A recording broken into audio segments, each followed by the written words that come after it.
Hello, എന്തുണ്ട് വിശേഷം? എല്ലാവരും സുഖമായിരിക്കുന്നോ? ഇന്നത്തെ പരിപാടി സ്റ്റിച്ചിങ് ഒന്നല്ല കേട്ടോ. എൻ്റെ ചേച്ചിയുടെ വീട്ടിൽ ഞങ്ങൾക്ക് എല്ലാവർക്കും ഒരുപോലെ ഇഷ്ടപ്പെട്ട ഒരു കാര്യമുണ്ട് കേട്ടോ.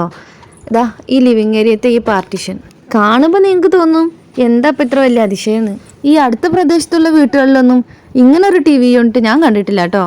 ഇങ്ങനൊരു ആശയം ചേച്ചി പറഞ്ഞപ്പോൾ ഇത് നടക്കില്ലെന്ന് ഞങ്ങൾക്ക് തന്നെ സംശയമായിരുന്നു. പിന്നെ കൂടുതലൊന്നും ആളെ തപ്പേണ്ടി വന്നില്ല. മുറ്റത്തെ മുല്ലയ്ക്ക് മണമില്ല എന്ന് പറയുന്ന പോലെ എൻ്റെ വീട്ടിൽ തന്നെ ഉണ്ടായിരുന്നു ഇത് ചെയ്യാൻ വേണ്ടിയിട്ടുള്ള ആള്. അത് വേറെ ആരുമല്ല കേട്ടോ, എൻ്റെ ഹസ്ബൻഡ് തന്നെ ആയിരുന്നു.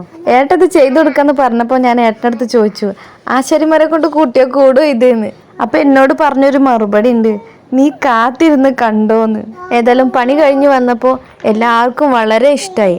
ഹൗസ് വാമിങ് ഫംഗ്ഷന് വന്ന കുറേ പേര് ചോദിച്ചു ഈ ടി വി യൂണിറ്റിനെ കുറിച്ചിട്ട്, ആരാ ചെയ്തേ, എങ്ങനെയാ ചെയ്തേന്നൊക്കെ. ഇത് എന്തിനാപ്പോൾ ഈ ടി വി ഇട്ട് ഇങ്ങനെ കറക്കണമെന്ന് നിങ്ങൾ ആലോചിക്കുന്നുണ്ടാവും അല്ലേ? ഇതുകൊണ്ട് നമുക്ക് രണ്ട് ഗുണമുണ്ട്. നമുക്ക് ലിവിങ് ഏരിയയിലെ സോഫയിൽ ഇരുന്നാലും ടി വി കാണാം. പിന്നെ ടി വി തിരിച്ചു വെച്ചിട്ട് ഡൈനിങ് ഹാളിൽ ഇരുന്ന് നമ്മളിപ്പോൾ ഫുഡ് കഴിക്കുകയാണെങ്കിലും നമുക്ക് ടി വി കാണാം. പിന്നെ അതേപോലെ തന്നെ അവർ ചെയ്തൊരു വർക്കാണ് ഓപ്പൺ കിച്ചണിലെ ഈ കബോർഡുകൾ.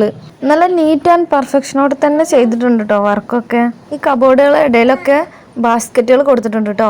പാത്രങ്ങളൊക്കെ നല്ല വൃത്തിയിൽ നമുക്ക് അറേഞ്ച് ചെയ്ത് യൂസ് ചെയ്യാൻ കഴിയും ഇങ്ങനത്തെ ബാസ്ക്കറ്റുകളാകുമ്പോൾ. പിന്നെ കാണാനൊരു ചന്താണ്. ഈ വീഡിയോ ഏട്ടൻ പറഞ്ഞിട്ടല്ല കേട്ടോ ചെയ്യണത്, എനിക്ക് സ്വയം തോന്നിയോണ്ട് ഞാൻ ചെയ്യണതാണ്. ഇത് കണ്ട എൻ്റെ കുടുംബത്തിൽ കയറ്റില്ലെന്ന് എനിക്കറിയില്ല. അപ്പോൾ നിങ്ങൾക്ക് ഇതുപോലത്തെ വർക്കൊക്കെ ചെയ്യാൻ ആഗ്രഹം ഉണ്ടെങ്കിൽ ഏട്ടൻ്റെ കോൺടാക്ട് ഡീറ്റെയിൽസ് ഞാൻ ഡിസ്ക്രിപ്ഷനിൽ കൊടുക്കാം. അപ്പോൾ അടുത്ത വീഡിയോ ആയിട്ട് വരുന്നവരേക്കും വണക്കം.